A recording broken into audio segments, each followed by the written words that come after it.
Bismillahirrahmanirrahim. Assalamualaikum warahmatullahi wabarakatuh. Alhamdulillahi rabbil alamin. Wassalatu wassalamu ala ashrafil anbiya'i wal mursalin. Wa ala alihi wa sahbihi wa man tabi'ahum bi ihsanin ila yaumiddin. Amma ba'd. Ikhwatal Islam rahimakumullah. Pertama-tama kita senantiasa memuji Allah Subhanahu wa taala dan bersyukur kepadanya atas segala limpahan rahmat dan hidayahnya sehingga pada sore hari ini kita melanjutkan pembahasan kita, kajian kita, eh, pembahasan tentang tazkiyatun nufus atau penyucian jiwa. Selawat dan salam senantiasa tercurahkan kepada junjungan kita Nabiullah Muhammad Sallallahu Alaihi Wasallam beserta keluarga dan para sahabatnya, para pengikutnya yang tetap setia berpegang teguh kepada sunnah-sunnah beliau dan para sahabatnya hingga hari kiamat kelak. Amin ya rabbal alamin. Ikhwatal Islam rahimakumullah. Eh, Insya Allah kita masih melanjutkan kajian kita dari kitab Mukhtasar Minhajul Qasidin yang ditulis oleh Al-Imam Ibnu Qudamah Al-Maqdisi rahimahullahu taala. Kita sampai pada pembahasan tentang wirid-wirid atau amalan-amalan yang dikerjakan di malam hari. Sebelumnya kami sudah menjelaskan tentang wirid-wirid atau amalan-amalan yang dikerjakan di pagi hari atau di siang hari. Untuk hari ini, sore hari ini, kita akan membahas tentang wirid-wirid yang dikerjakan di malam hari. Ya, wirid yang pertama adalah apabila eh, terbenamnya matahari sampai waktu Isya. Ya, yaitu sejak terbenamnya matahari sampai waktu Isya. Apabila telah terbenam matahari, maka hendaklah seorang muslim melaksanakan sholat maghrib dan berupaya sibuk menghidupkan waktu di antara maghrib dan isya, yaitu mempergunakan waktu di antara maghrib dan isya dengan beribadah kepada Allah Subhanahu wa taala. Sebagaimana diriwayatkan dari Anas bin Malik, sahabat Rasulullah Sallallahu Alaihi Wasallam, ya, eh, terkait ayat Allah Subhanahu Wa Taala dalam surah Sajdah ayat 16, tatajafa junubuhum 'anil madaji'i yad'una rabbahum khawfa wa tama'a wa mimma razaqnahum yunfiqun. Ya, bahwasanya ayat ini turun ya kepada sahabat Rasulullah Sallallahu Alaihi Wasallam yang mana mereka itu melaksanakan sholat ya atau mendirikan sholat antara maghrib dan isya, yaitu mereka menyibukkan dirinya dengan melaksanakan sholat sunnah antara maghrib dan isya.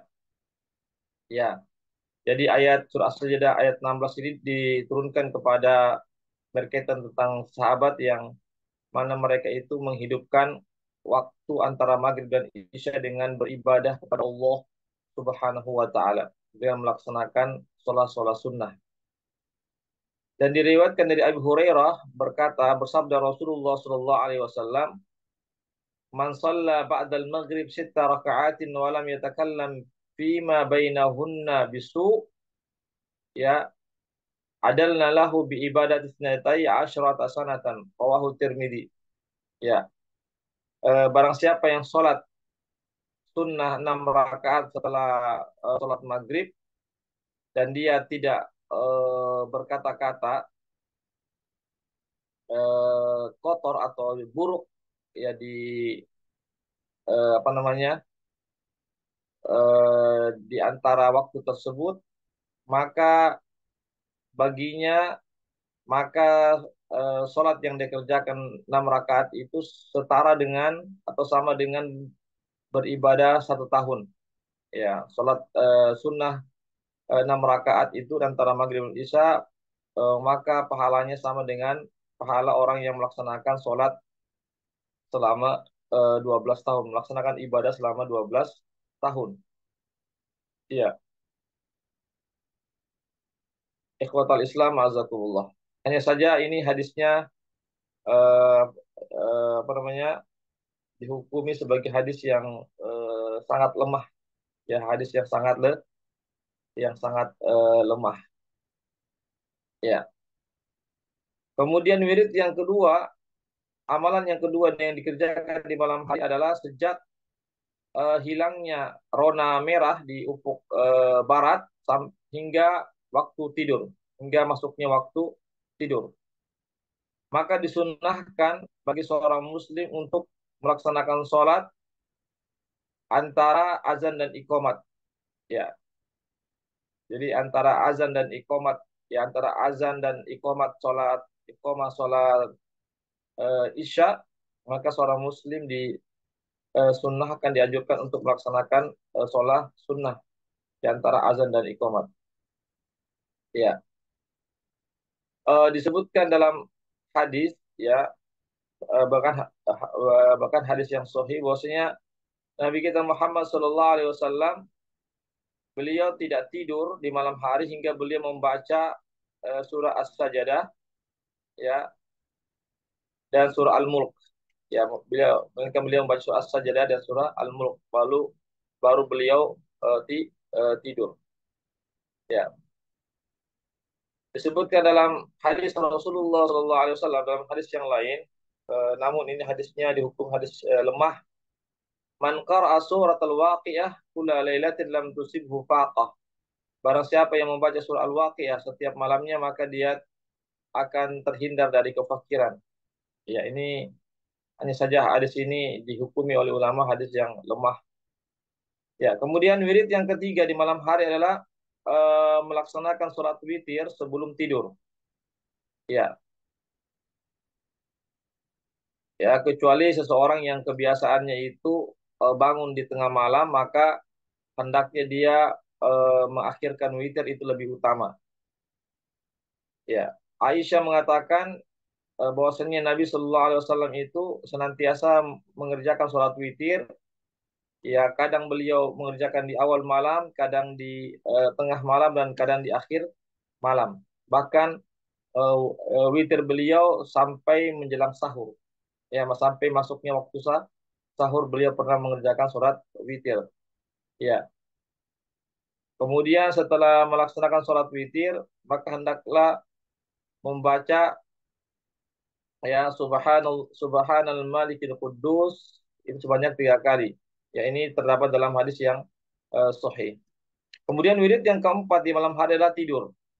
Ya, jadi Ibnu Qudama memasukkan tidur itu bagian daripada wirid. Ya, kenapa? Karena jika seseorang itu memperhatikan adab-adab tidur dan niatnya benar atau bagus, bahwasanya tidur itu agar dia kuat beribadah kepada Allah ketika bangunnya, maka itu akan dinilai ibadah. Jadi kita penting memperhatikan adab-adab tidur, dan kita penting meluruskan niat kita ketika kita tidur, bahwasanya kita tidur ini beristirahat agar kita bisa kuat lagi beribadah kepada Allah Subhanahu wa taala. Maka selama kita tidur itu akan mendapatkan pahala di sisi Allah Subhanahu wa taala. Sebagaimana Muaz bin Jabal, sahabat Rasulullah SAW, mengatakan, sesungguhnya saya berharap, ya, pahala dari tidurku itu sebagaimana saya berharap pahala kepada Allah dari waktu terjaga saya. Ya, jadi Muaz bin Jabal berharap pahala kepada Allah bukan hanya ketika beliau dalam keadaan terjaga, ya, tetapi dalam keadaan tidur pun beliau berharap dari tidurnya itu mendapatkan pahala di sisi Allah Subhanahu wa taala. Ya, di antara adab-adab tidur, ya hendaklah seseorang itu tidur dalam keadaan suci, yaitu bersuci, ya, artinya bersuci terlebih dahulu, yaitu berwudu terlebih dahulu. Ya, sebagaimana hadis Rasulullah SAW, ya, Aisyah meriwayatkan Bahwasanya Nabi apabila beliau hendak tidur maka beliau berwudu seperti wudu untuk melaksanakan sholat. Ya. Kemudian disebutkan oleh juga dalam apa riwayat ya dari asal sahabat Abdullah bin Amr bin As berkata sesungguhnya ruh itu ketika tidur itu diangkat ke langit ya lalu diperintahkan ruh tersebut untuk sujud ya kepada Allah di sisi arash ya jika seseorang itu jika jika seseorang itu berwudu atau dalam keadaan suci maka ruhnya itu sujud di sisi arash. Namun jika sekiranya ruh itu ya tidak suci artinya seseorang itu dia tidak berwudu sebelum tidur eh, bukan dalam keadaan suci maka ruhnya itu sujud kepada Allah namun jauh daripada arash. Ya, sujudnya jauh daripada arash. Ya. Di antara ada tidur juga adalah hendaklah bertobat sebelum kita tidur. Ya, Eh, ya, sebagaimana kita membersihkan kita punya tubuh dengan cara berwudu, begitu juga kita membersihkan batin kita dengan cara bertobat kepada Allah Subhanahu wa taala. Karena kita tidak tahu boleh jadi di malam hari itu kita sudah meninggal dunia. Kemudian di antara adab tidur adalah kita membersihkan semua penyakit-penyakit hati yang ada dalam diri kita terhadap saudara kita kaum muslimin dan kita tidak ada niat untuk menzolimi kaum muslimin dan kita juga tidak ada niat untuk melakukan satu perbuatan dosa tatkala kita eh, terbangun.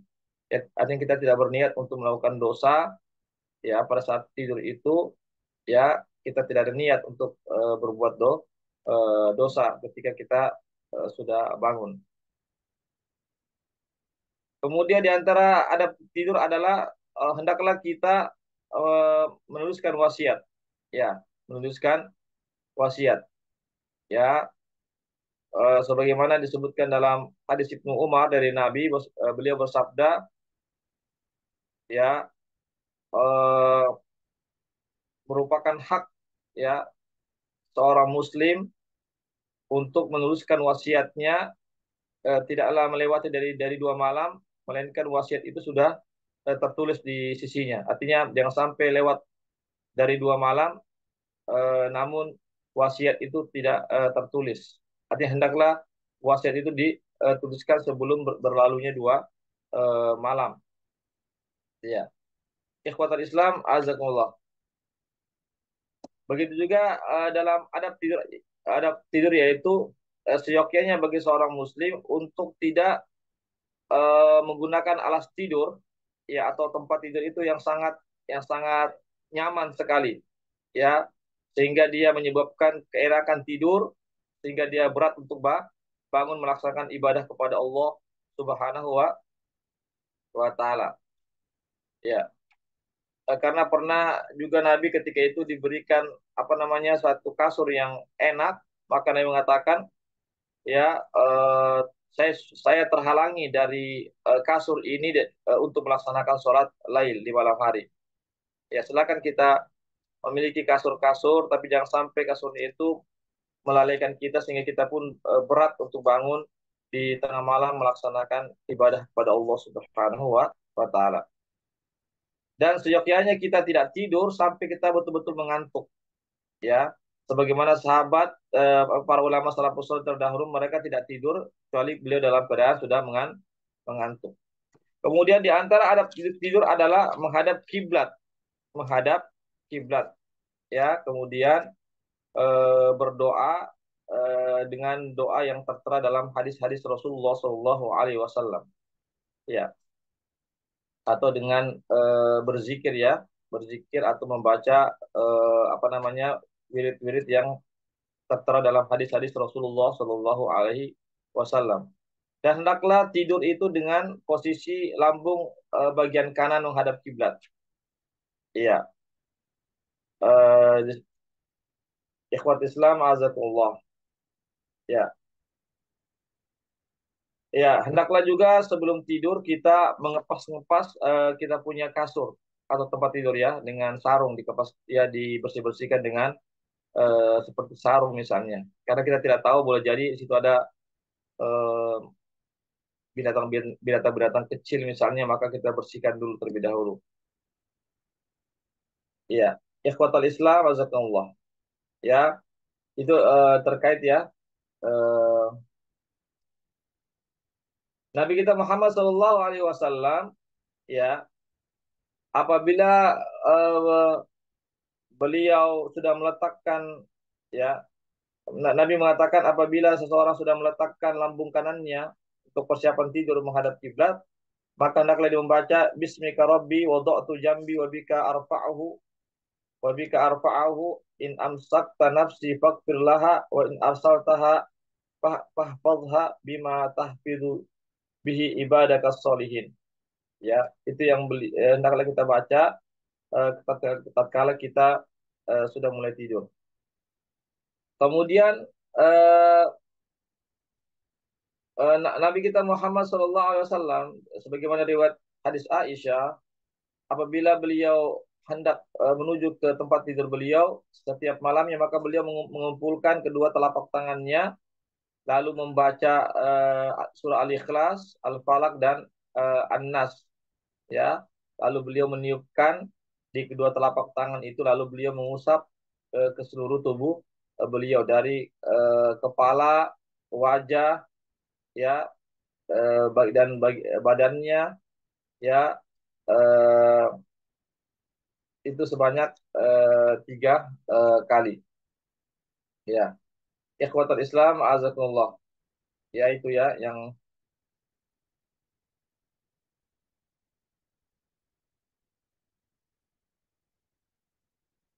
ya ikhwatul Islam azakumullah ya itu diantara ya apa-apa yang dilakukan dari adab-adab tidur itu.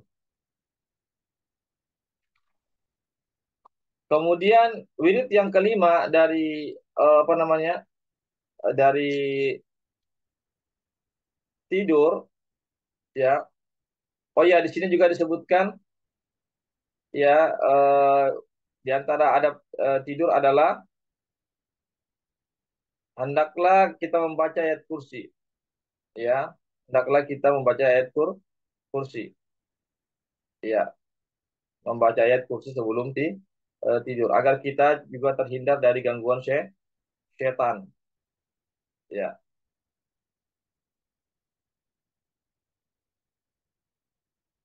Ya, kemudian adalah Nabi apabila juga beliau menuju ke tempat tidur beliau, maka beliau membaca Alhamdulillahilladzi at'amana wa saqana wa kafana wa awana fakam mimman la kafiya lahu wala mu'wi. Maka apabila beliau terbangun untuk sholat tahajud, maka beliau membaca doa. Ya, maka hendaklah apabila seseorang ya bangun, seorang muslim bangun untuk sholat tahajud, maka dia hendaklah membaca doa yang Nabi biasa baca. Ya, doanya ini panjang ya. Allahumma rabbana lakal hamdu wa anta qayyimas samawati wal ard wa man fihinna wa lakal hamdu antal haqqu wa wa'dukal haqqu wa liqaukal haqqu haqqun wal jannatu haqqun wan naru haqqun wan nabiyyuna haqqun wa muhammadun haqqun was sa'atu haqqun Allahumma laka aslamtu wa bika amantu wa alaika tawakkaltu wa ilaika anabtu wa bika khasamtu ilaik wa ilaika hakamtu faghfirli ma qaddamtu wa ma akhartu wa ma asrartu wa ma a'lantu. Ya, dalam satu riwayat disebutkan wa ma anta a'lamu bihi minni antal muqaddim wa antal muakhir la ilaha illa anta. Ini hadis sahih ya, riwayat Bukhari dan Muslim. Ya. Dan hendaklah ya akhir dari perkataannya ketika tidur adalah berzikir kepada Allah. Artinya sebelum kita betul-betul tertidur maka hendaklah kita mengakhiri perkataan kita dengan berzikir kepada Allah Subhanahu wa taala. Begitu juga ketika kita bangun dari tidur, hendaklah kita juga berzikir kepada Allah Subhanahu wa taala. Jika kita sebelum tidur mengakhiri ucapan kita dengan berzikir kepada Allah, Begitu juga ketika bangun kita ucapkan dengan zikir, berzikir kepada Allah, maka itu tanda keimanan. Itu adalah dua tanda keimanan.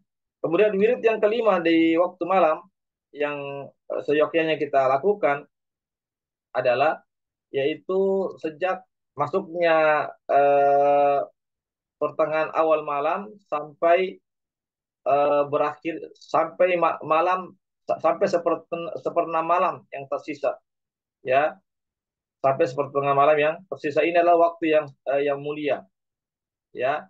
Sebagaimana Abu Zar pernah berkata, ya, saya pernah berkata kepada Nabi, ayu salatil laili afdal, salat malam yang mana yang lebih yang paling afdal, maka beliau mengatakan salat di tengah malam, ya, salat di tengah malam, dan wa qalilun fa'iluhu, dan sedikit orang yang mengerjakannya. Jadi salat di tengah malam itu sedikit orang yang mengerjakannya. Ya, ikhwatal Islam, a'azzakumullah. Ya.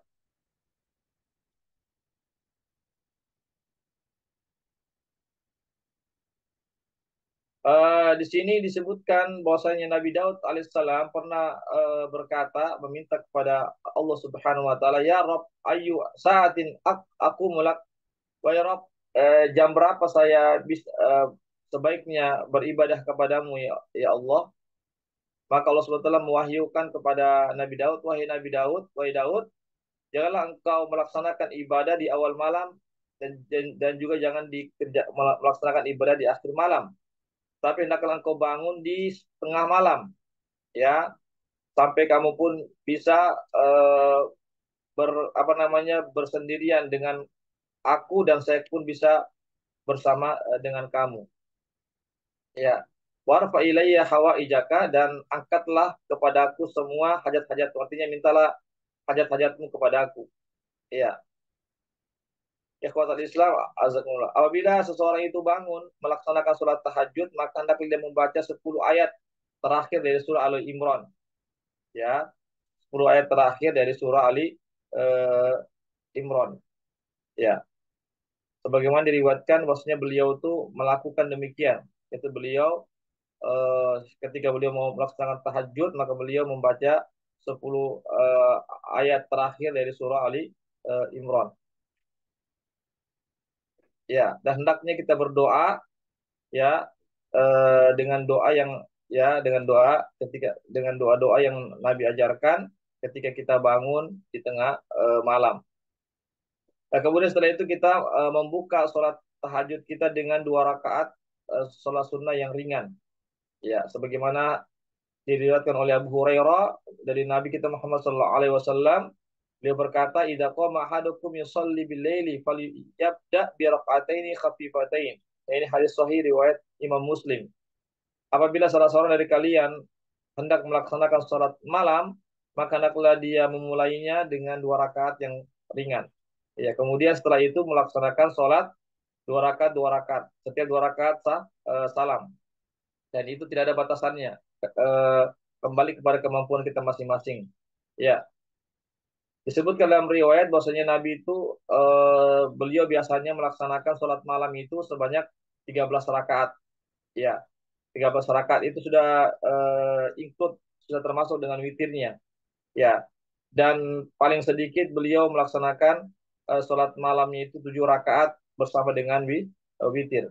Kemudian yang terakhir adalah wirid yang keenam, amalan yang keenam di malam hari adalah yaitu waktu yang tersisa, yaitu seperenam akhir malam, ya, seperenam seperenam akhir malam, atau yang disebut dengan waktu sahur, ya, ya, waktu sahur. eh, dan itu ada firman Allah Subhanahu wa taala tentang waktu sahur, wabil asharihum yastaghfirun, dan di waktu sahur mereka beristighfar kepada Allah Subhanahu wa taala. Ya, disebutkan dalam hadis, ya, riwayat Muslim, bahwasanya eh, seseorang yang membaca Al-Qur'an di akhir malam, maka itu bacaannya disaksikan oleh para malaikat. Jadi luar biasa, ya.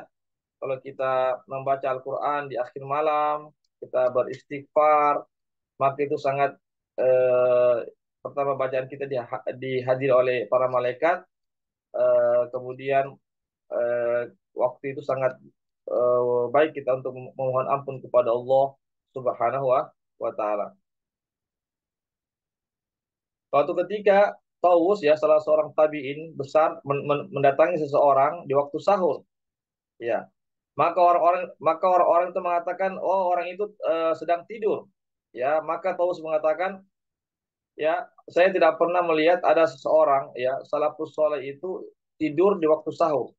Ya, artinya kebiasaan-kebiasaan para ulama terdahulu itu tidak ada yang tidur di waktu sahur. Artinya waktu sahur itu kita gunakan untuk membaca Al-Quran misalnya, atau kita beristighfar atau berdoa kita kepada Allah Subhanahu wa taala.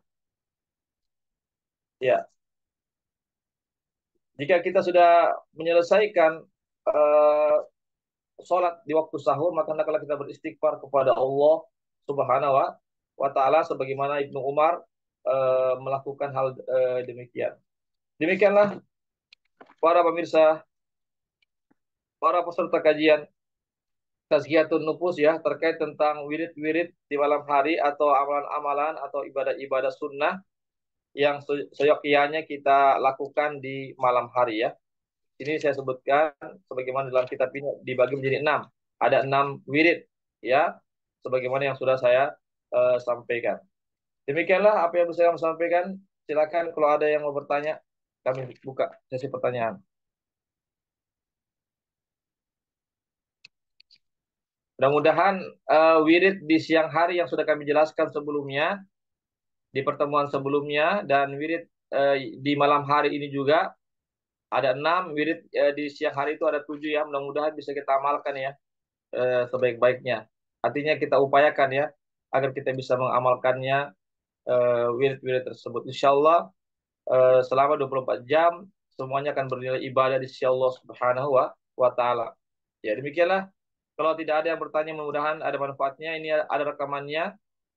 Insya Allah kita akan eh, kirimkan nanti rekamannya. Silakan bisa didengar-dengar ulang atau di-share kepada rekan-rekan kita semua. Kami mohon maaf sekali lagi atas segala kekurangannya dan kekhilafannya. Yang benar datangnya dari Allah saja, yang khilaf, yang salah dari kami. Kami ucapkan jazakumullah khairan kepada para peserta yang terus membersamai kami dalam kajian-kajian kami ini. Dan juga kami terlalu pula juga mengucapkan jazakumullah khairan kepada para donatur yang sudah berpartisipasi terlaksananya kegiatan kali ini. Semoga Allah senantiasa memberikan taufik kepada kita semua. Demikianlah kami undur diri. Kami akhiri dengan membaca doa penutup majelis. Subhanakallahumma bihamdik. Asyhadu an la ilaha illa anta astaghfiruka wa atubu ilaik. Assalamualaikum warahmatullahi wabarakatuh.